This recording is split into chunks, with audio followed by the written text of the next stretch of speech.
Really looking forward to it. And today we have a very special guest, my absolutely lovely friend, Simpson, who's an illustrator, a comic book artist, a trans rights activist. And yeah, I'm going to add him in now.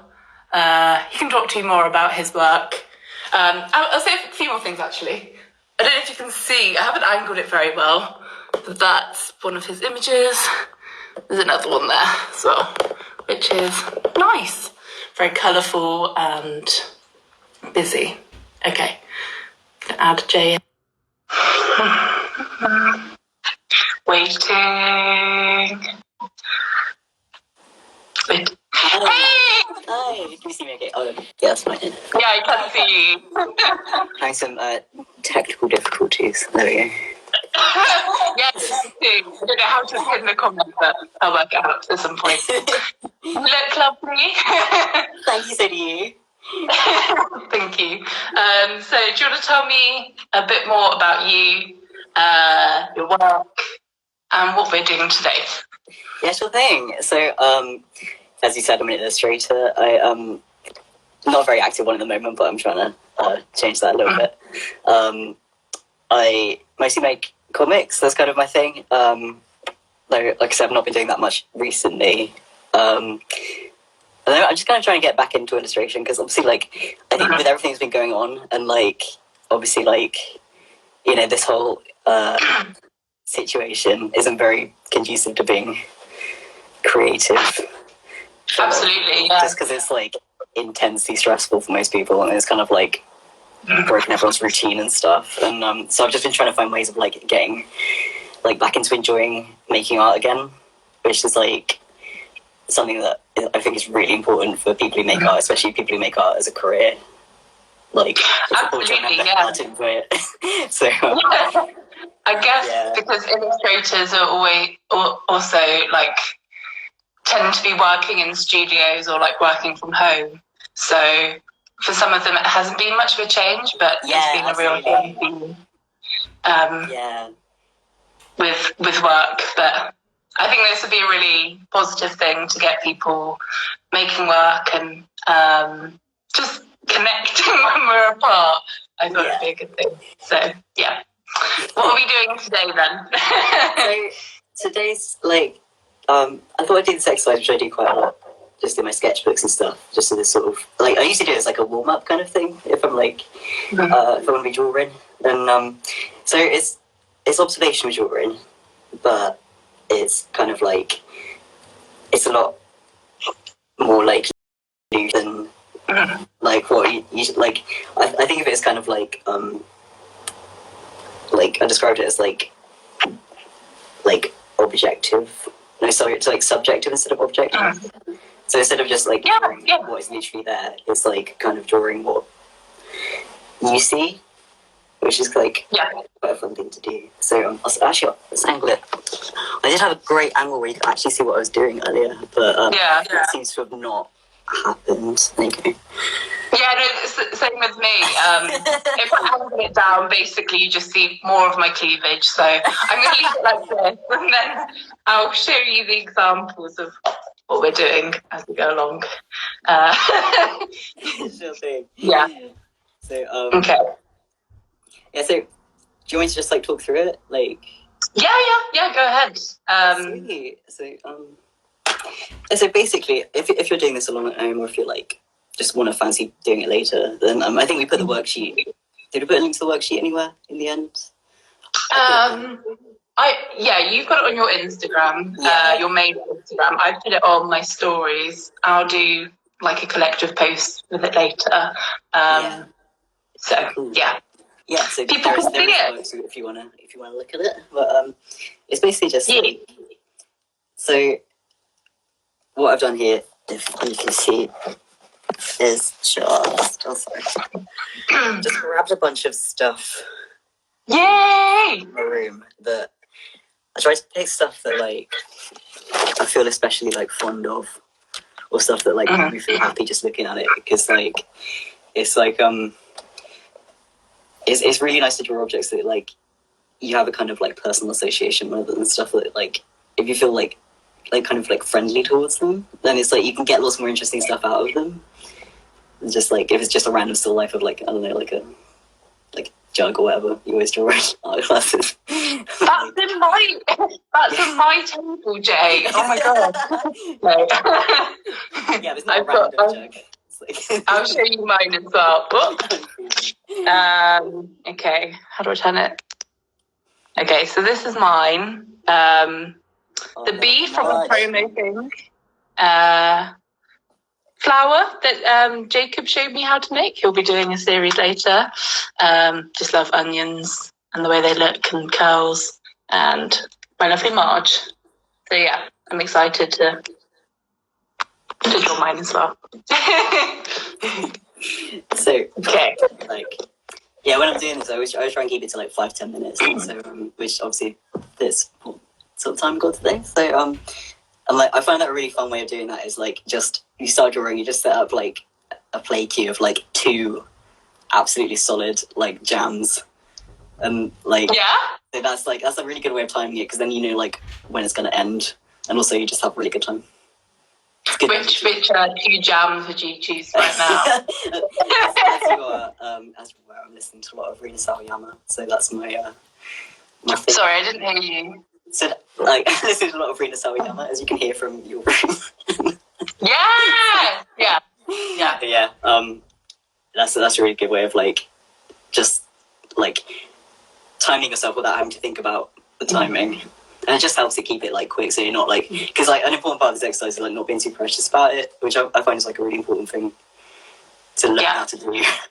And that's why. So if you want to grab some extra cheap bad paper, which is a really important thing as well, because like I don't know, like, yeah, like I always use like printer paper for this, or like just my sketchbook. It's just like that's another way of like not being too precious about it. It's just like it feels quite like disposable, so it's not quite as like, you know, you're not concerned about the outcome so much as like the process and kind of enjoying it and like absolutely what you're seeing. And this makes it a lot more accessible to people from home as well. Yeah, just have like a biro and some printer paper. You don't need to go out and get oil paints, because exactly. I mean, you can if you want, but like, yeah. yeah, go ahead if you want to. It's a lot easier and less scary to just buy your own bit of printer paper. So yeah, like okay, yeah. So should we start? What would you suggest for? So are there different techniques we're using, or? Yeah, so it's just scrap wire and like just kind of start recording what you can see. Like I quite like sometimes use stuff like continuous line drawing, which is like an art class staple. Like everyone. Oh yeah. like so just drawing without taking a pencil or a pen off the paper, because that's like a really fun way of kind of loosening up, and like it helps you focus on like because you're just like kind of looking at what you're drawing rather than what you're drawing. Like that doesn't make any sense.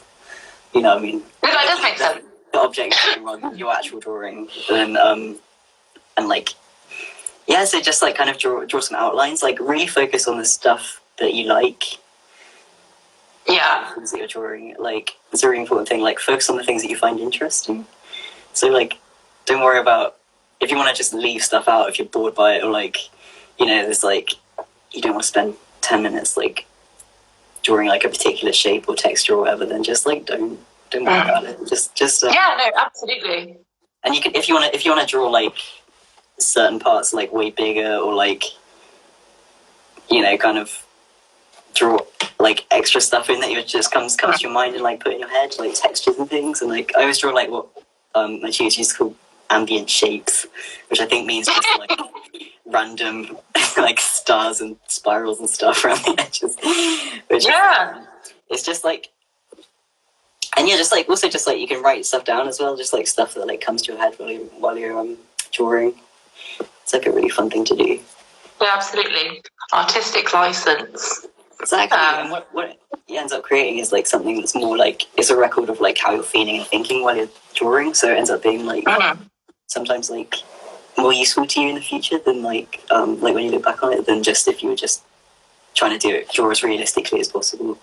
Yeah. Like it's about like the kind of emotions and associations, the stuff you're drawing. Yeah. I think this is really helpful. And your facial language as well is very like free. The way you draw and your images and the way you use color. Has it changed much at all?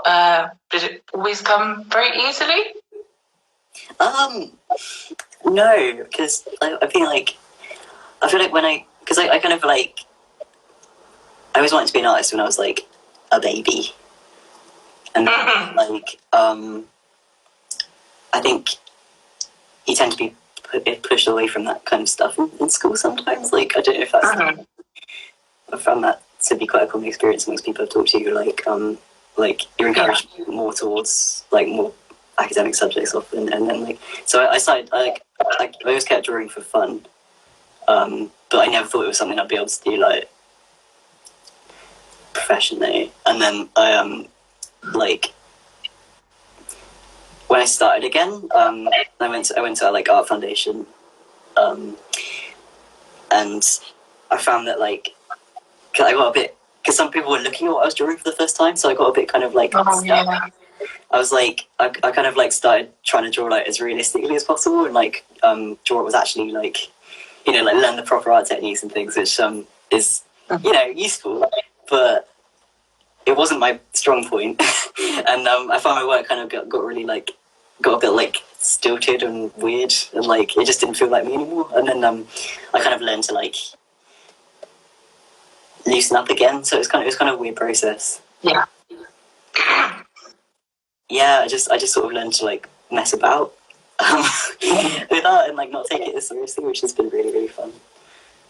I remember as well because people that don't know, Jane and I know each other through uni, so we both did illustration together and just became great mates. But yeah, I remember in third year at uni, Jay had this massive roll of paper, and he just went completely wild on it.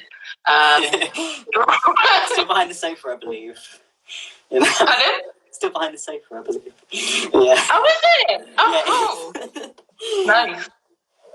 Yeah, like that's like kind of what I was talking about for like just getting like really really cheap materials that you don't have to like feel pressured by, and like learning to kind of just enjoy it, like absolutely without worrying about outcomes, which like is a bit rich coming from me because I still worry about like the outcomes of what I'm making all the time. But it's just a way of like sometimes you just need to get a ton of stuff down on paper. Yeah. You can actually like start making like decisions, like curating what you're like showing people, and like so like what I often do is I do this exercise and then stuff like that, and then like sometimes because it ends up making my sketchbooks like just like this massive chaotic mess. But then I'll like select like crops from them and like it'll end up with like interesting stuff like being like mashed together that wouldn't usually, and so then that almost ends up being illustration ideas sometimes, which is super fun. Yeah, no, completely. Can I show a few examples of it on your website, which I have up next to me? Okay. So these are some of the examples. I'll flip the camera around actually. Okay. So these are some examples of Jay's work when he's been on the big sheet of paper, just doodling away, making things from doing research on various narratives. And they've turned into crops for a little book that you did as well on the Goblin Market. Who did you submit it to? Macmillan. Yeah, didn't end up getting anywhere, but it was fun. Yeah. It will in the future. Thank you. Got plans. Yeah, that's like ongoing projects I'm doing. Yeah. So, But this is just 2 years. Just some more of Jay's work from it. Just really beautiful, very vibrant. Great use of colour. Just love it. Dr. P.H. Martin's watercolour inks, if you want to sponsor me, please send me a ton of inks. Because those things are nice. Honestly, like, those things are amazing. They're really expensive though, which is why I tend to not use them now. I'm not in art school anymore. Yeah, no, completely. No student loan. Yeah. I've had a request to show the mushrooms, so yeah, I don't have any. Lovely fiance in the chat screaming mushrooms. And going to grab one? Yeah, I'm going to grab a painting I have of the mushrooms. So.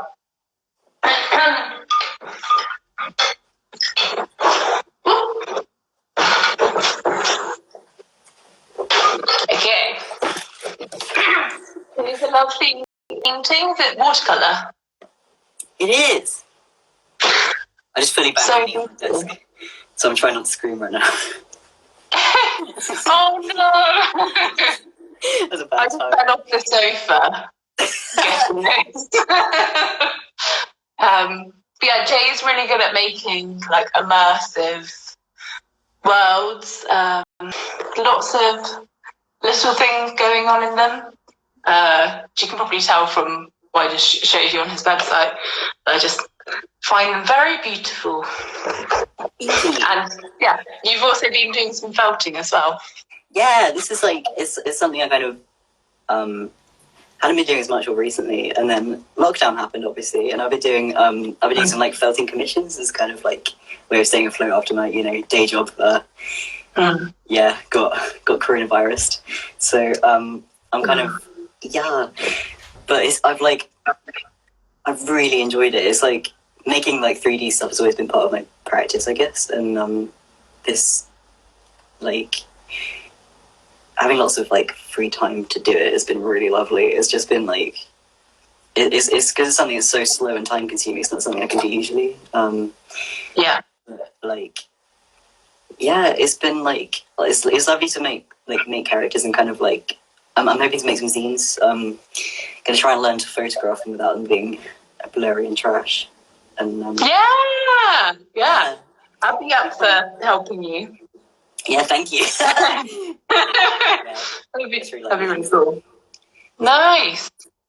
Absolutely beautiful. That one looks a lot like you with the eyebrows, in my opinion. Cool.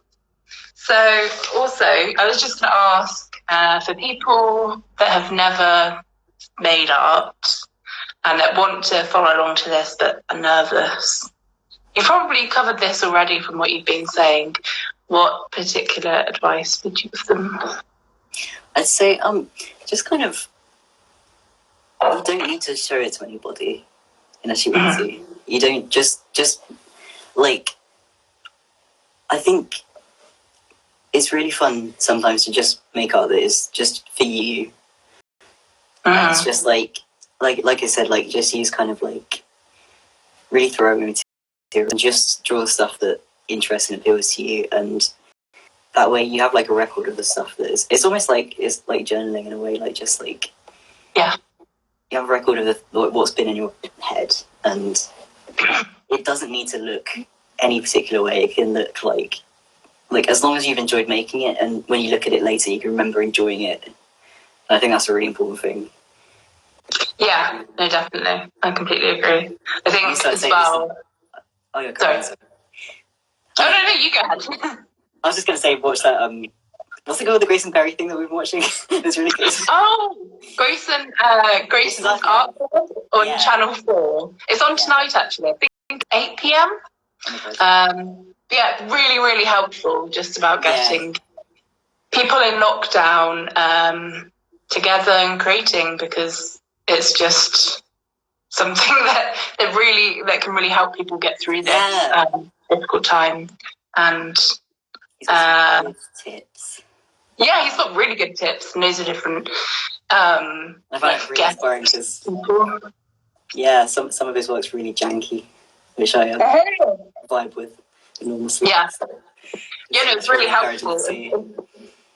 Yeah, so nice. Absolutely. It made me feel a lot better about my drawings, because he's like one of my favourite artists, and seeing his process from the beginning just being quite similar to mine. Some of his sketches super reminded me of your stuff. Like, the kind of way you sketch is super nice. Yeah, well, which is kind of very basic and messy, but yeah, I think like full of energy, which is like, it just makes me happy. Yeah. Trying to think of. Can I see what you've done so far? Yeah, do you know? I can't draw and talk at the same time. So but I just I've sort of drawn what I've been looking at, but also I have sort of just I was trying to capture like frog expressions, because I just that's a passion of mine. Is yeah, I absolutely. So. Yeah. So Jay did biology before coming over to illustration. For a hot minute. So fully really inspired your work. Yeah. I've actually seen my little sister comment on this, saying for people to hashtag when and at us both for when they've done their work, because it'd be amazing to see what they've done as well. Or just like any work that they've done in quarantine, but particularly for this exercise, it would be really good. Yeah. So I'll show you what I've done so far. So I've done an onion and then Marge Simpson. And Holly's asked me to draw a mushroom in honour of you. I don't actually have a mushroom in front of me. So I'll just draw. She's drawing one. Oh, okay. She's drawing one. Okay, cool. Yeah, at us afterwards. It'll be interesting to see. Yeah, how do you think your work has changed, if at all, since lockdown? Your way of making, or do you think it's the same? I think it has changed quite a bit. Like, I think honestly, it's kind of like I'd been in a bit of a weird place with it before, because I've been so busy with like, I think it's a common experience, because like for like recent arts graduates especially, like kind of ending up in like in a job that's nothing to do with creative stuff, and kind of being too tired most of the time to actually like. So most of the art I've been doing, honestly, like before that, was like just really kind of, it was just like whatever I had the energy for, which is usually like fan art, stuff like that like I really I love doing. But it's like, it's kind of stuff that, you know, it's just, I would be doing it whatever happened. Like, I hadn't really been doing anything but like pushing myself much. But I've been learning stuff, but not really been like kind of. And now I've sort of had a chance to like, because I've been doing art obviously a lot since lockdown, because limited on other things to do. So yeah, and it's honestly been lovely, because I've been able to like kind of learn how to like I've been trying to learn some like different techniques and stuff, and like playing around in the kind of way that I haven't before, and yeah, it's really fun. You have been playing a lot, and we've both been giving each other little tutorials and doing mini briefs with each other. Yeah, it's been really fun. We've been playing this game called 5, 4, 3, 2, 1, which I saw somewhere that it's nice that do in the morning before starting the work, which is like I guess a brain warm up, just like this is a drawing warm up, which has been fun. Yeah, good. Do you have any plans post lockdown for your work? or any projects that you're planning on doing? So I've got some zines in the works, which I'm looking forward to making. I love zines. Like, I think as like a form of like making physical art that's like really accessible and easy to share, and like that's like my favorite thing. So got some plans for those, and I'm going to continue felting more because that's been honestly like kind of giving me life in the last few weeks. Yeah. It's such a nice thing to do. It's so soothing to me. Just to be able to make like physical things that you can touch, and like just because it's such a slow, peaceful process, like I've been really like it's been calming me down. Yeah. I want to do that more. And me and my fiance Hui Chin are working on a project together, which I can't say too much about because it's highly classified. It's not really, but it's in the early stages. But like that's something I'm really excited about, and that probably end up being a comic, which I'm really excited about. And that's kind of we've been talking a lot about like about ecology and like zoology, which is something that we're both really interested in. So yeah, it's gonna be cool. Yeah, it sounds really cool from what you've been saying to me before this as well. You showed me a couple of character designs that you've been doing. They all look great. Which is really exciting. Thank you. It's gonna be really gay as well. So yeah. That's good. Talking about gay. Completely. This isn't gay at all. This is just identity stuff. Jay also did some really good trans rights comics, and a comic explaining to university lecturers just how to deal with. Yeah. Do you want to explain it more? Yeah. So basically, I had a couple of like my experience of like being trans at uni was mostly really positive, but then I had a couple of weird comments, as Heather can attest. So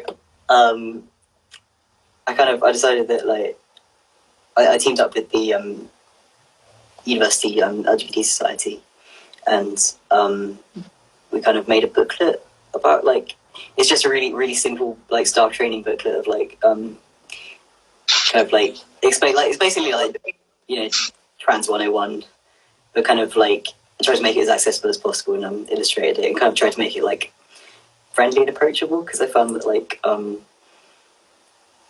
lot of the lecturers I spoke to were kind of really nervous about that kind of thing. They were nervous about upsetting anybody, but also they were too nervous to ask what people actually like they nervous to ask the kind of basic questions and like what people actually wanted to, how people actually wanted to be treated, and like the kind of, so they ended up just being like really rude without meaning to, just because they were too frightened to ask for the basics. So it sounded like they were.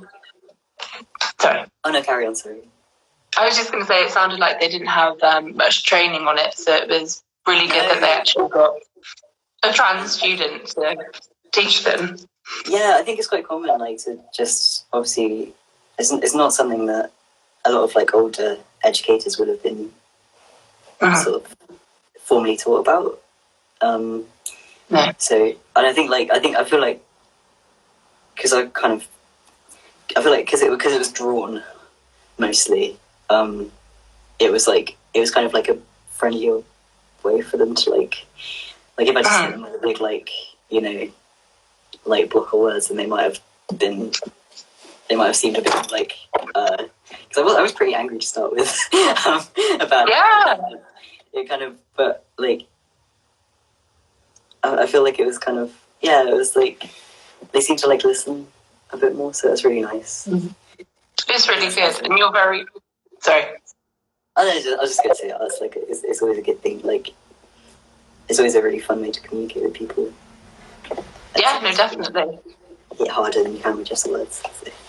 Yeah, and I think the way you approach different subjects that are quite difficult to talk about. It's very sensitive, and it comes across as like a lot more easily approachable, I guess.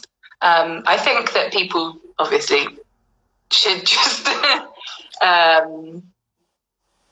not be scared away by talking about these issues, but a lot of older people tend to be. So it's really good that they were able to read what you were saying and hopefully